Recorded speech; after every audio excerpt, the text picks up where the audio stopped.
Good evening. How is everybody? Nice Sunday evening for everyone, I hope. Got a couple Q posts. One just happened about 15 minutes ago.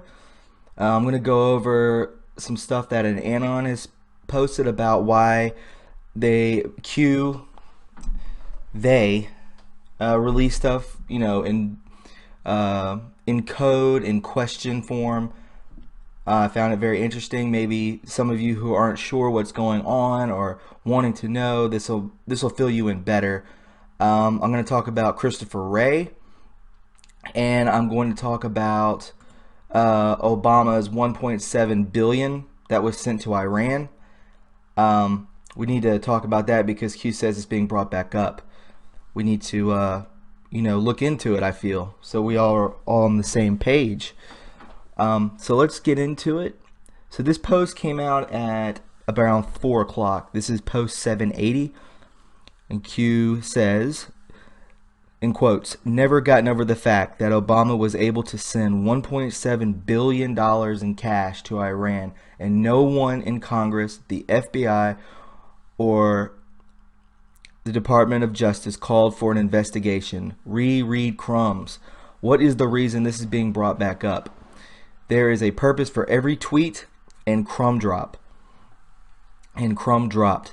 Follow the money, future proofs past. The Great Awakening, no escape, no deals. Trust the plan. Happy Sunday, Q. Okay, so we could look into this right now about the 1.7. So this is what happened. This is on Zero Hedge, and this is back in 2016.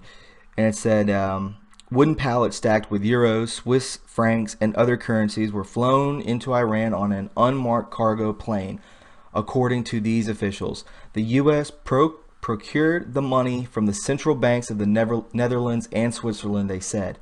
The money represented the first installment of $1.7 billion, a settlement the Obama administration reached with Iran to resolve a decades of old dispute over a failed arms deal signed just before the 1979 fall of Iran's last monarch, Shah Mohammad Reza Pahlavi. The settlement, which resolved claims before an international tribunal in The Hague, also coincided with the formal implementation that same weekend of the landmark nuclear agreement reached between Tehran, the U.S., and other global powers the summer before. With, in quotes, with the nuclear deal done, prisoners released, the time was right to resolve this dispute as well. President Barack Obama said at the White House on January 17th without disclosing the $400 million cash payment. Of course, senior U.S. officials denied any link between the payment and prisoner exchange. They say the way the various strands came together simultaneously was coincidental. Yeah, right. Not the result of any liquid pro quo. Quid pro quo. Sorry. But U.S. officials also acknowledged that Iranian negotiators on the prisoners exchange said they wanted to cash the cash to show they had gained something tangible. Wow. So, yeah, this is what, since the cash payment, the intelligence arm of the Revolutionary Guard has arrested 2 more Iranian Americans. Tehran has also detained dual nationals from France, Canada, and the UK in recent months.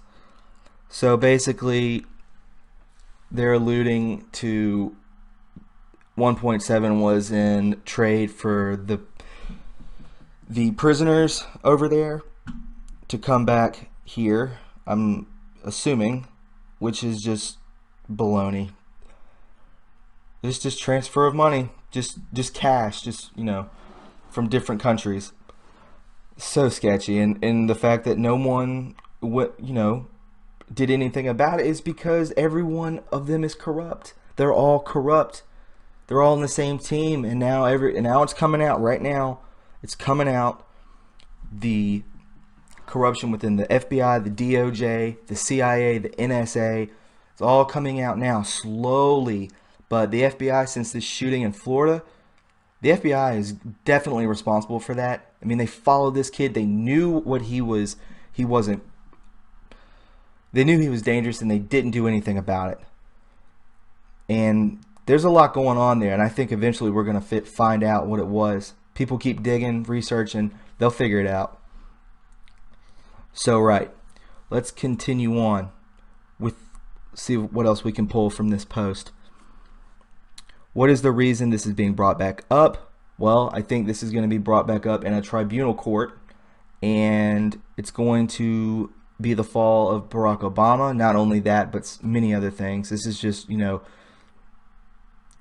this is just, could be reaching mainstream news again. Maybe they found something out. So, this is just one more of his crooked things that he's done that will lead to the fall of the cabal, right? There is a purpose for every tweet and crumb dropped. Follow the money. Future proofs past. No escape, no deals. Yeah, so Hussein has no escape, no deals. Many people have asked for deals, and Q says, no. Trust the plan. Happy Sunday. So it says, trust Sessions, trust Ray. 2018 will be glorious, and I love when he says that, when they say that. So we'll look into,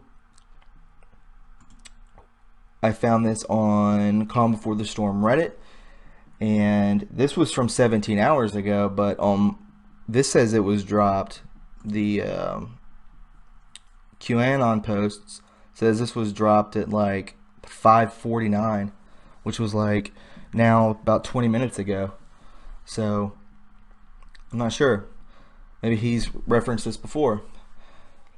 So this person says, when Q says trust Ray, if you don't know who Ray is an American lawyer from 2003 to 2005. He served as Assistant Attorney General in charge of the criminal division under the George W. Bush administration. He is currently a litigation partner of the private law firm, and I believe he is a director of the FBI. He's an American lawyer serving as the 8th director of the Federal Bureau of Investigation. So they say trust him,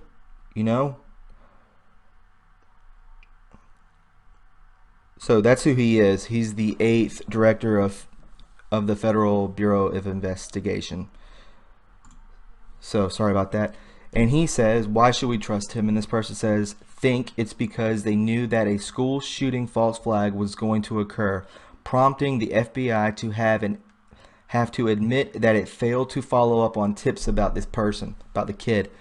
Suddenly we have Republican lawmakers rallying and demanding for Ray's resignation, saying he needs to go. He isn't able to properly run the FBI, and that is the way that they are going to be able to get rid of Ray and replace him with a white hat who will clean up the bad actors in the FBI.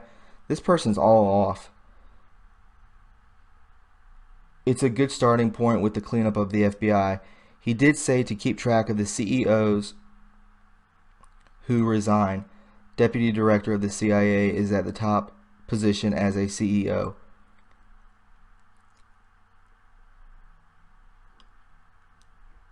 So white hats are good, black hats are bad. Why we have Republican lawmakers rallying and demanding for Ray's resignation, saying he needs to go. He isn't able to properly run the FBI. And that is the way that they are going to be able to get rid of Ray and replace him with a white hat who will clean up the bad actors in the FBI. So this guy doesn't make any sense to me. So I'm not going to even... Yeah, exactly. This person says, I think you have it backwards. Ray has been there just a few months. It is impossible to rebuild the FBI in such a short time. Think, do you trust Rick Scott?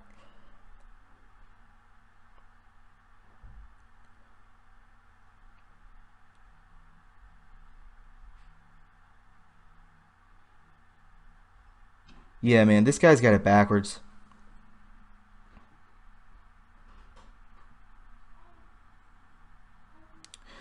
Although, right here, this person says, if you look at Chris Ray, he has a partner at Kings in Springfield. I guess that's a law firm, 2005 to 2007. It has ties to Moscow, which makes me believe he has a hand in getting Fusion dossier into the making. It also has ties to countries that make me believe tied maybe believe that it could be tied to radical Islam actors. It's a firm that has started not long after the Civil War. You have to understand, Civil War was really to understand my thinking. Lincoln was a Republican. He had a Union ticket, which his vice president was a Democrat. The history, a lot of people believe, is false, especially about the South. Lincoln was killed supposedly 16 days after the end of the war. So, I mean, I don't know. We could keep going though.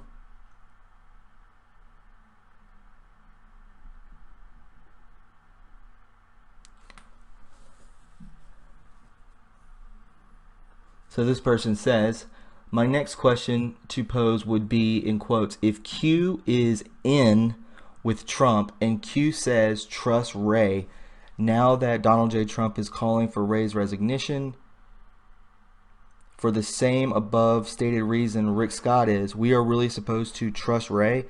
Or are we being told to trust Ray, what he and the FBI are saying, so that an investigation is open, refer to the practices of the FBI and DOJ? Did Q know that the Parkland shooting would be going down when he stated trust Ray? I do think that this whole Ray thing does have to do with him admitting that the FBI is effed up, prompting a thorough review of the FBI DOJ's procedures and practices. Oh, of course. I feel like the FBI is trying to look like they're the good guys who's on American side, who are real enough to admit when they F up. So if anyone tries to say you guys helped orchestrate and cover up Las Vegas, then they can say no, because we go on record and admit when we F up, because we are truthful. We never lie or do nefarious things. We just admitted we had a major mess up not investigating this kid who shot up that Florida school. So I don't know. I'm on the fence about this. Pretty much what Q says is just trust him, and he could be doing 5D chess. You know, they do this. He could be signaling something. You know, we just have to dig a little more. Like I said, this just came out about half an hour ago. So we can go over here to another Calm Before the Storm subreddit, and this person said, this is for people who aren't familiar with the Q phenomenon. And he says, and Anon on 8chan explains why the Q team has been leaking info in the obscure and often frustrating ways it does. What do you think?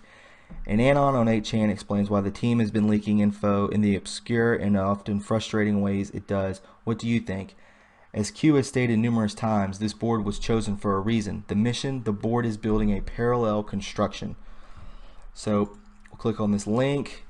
What is a parallel construction? It is a law enforcement process of building a parallel or separate evidentiary basis for a criminal investigation in order to conceal how an investigation actually began.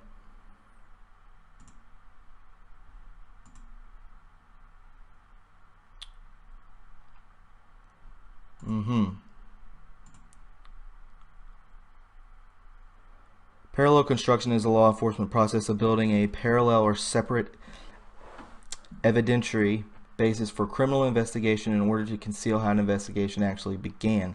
Q and company have access to everything, but because of how they have access to everything, what they have can never be used to bring anyone to justice. It's all the fruit of the poison tree legally. Nothing is admissible. The crumbs are a way to lead us to arrive at the same level of knowledge and to accumulate the proof from public sources which are not tainted in the eyes of the justice system. Why this board is weaponized autism. Why this board weaponized autism. We use them jokingly, but a defining characteristic of autism is the ability to leave a task incomplete. All of these leads are at least a substantial portion of them must be run to ground. This board is being asked to assemble proofs, unassailable proofs, the truth of which cannot be dismissed. This board is being asked to disseminate the proofs, the truths that have been uncovered, to penetrate the collective consciousness that has been lulled to sleep by omission and deception. I agree on that. Forget the justice angle for a moment. If the White House just put it all out there and told the whole story, or even just part of the story, how would people know that this wasn't just another psyop or government lie? How would we know if we hadn't done the work and arrived at the truth through our own efforts? It has to be done this way for everyone's sake. And I agree for the most part with this person. He's correct about the weaponized autism. I think a lot of us, just from, people, get nervous about that they're poisoning the air, the food, the water, but humans are very adaptable. And I think we've just been able to, we've adapted to these chemicals and whatnot. We're not all dying left and right. They underestimated us. So I think we're okay. I think they're freaking out about it. That's one thing. And I think we've kind of just evolved into having, being on the spectrum. A ton of people are on the spectrum. Again, they cannot, also, I've said this many a time, you cannot go about and right out just start eliminating people with, sniper, bullets and making people disappear, because then you become part of the problem. You're no better than George Soros or Tony Podesta or Hillary Clinton, Bill Clinton, the Bushes, whatever. So they have to do this lawfully. And yeah, the constant making us research, coming at us with leaving hints and coming at us with questions instead of just straight statements, that makes you research. So I agree with this person, and I'm optimistic about this. I'm feeling quite positive about it. So anyways, that's all I wanted to touch on. If you guys found this informative, subscribe if you'd like. And I'll probably do a video tomorrow. So I hope you guys had a great weekend, and I'll talk to you soon. We'll talk to you later. Bye.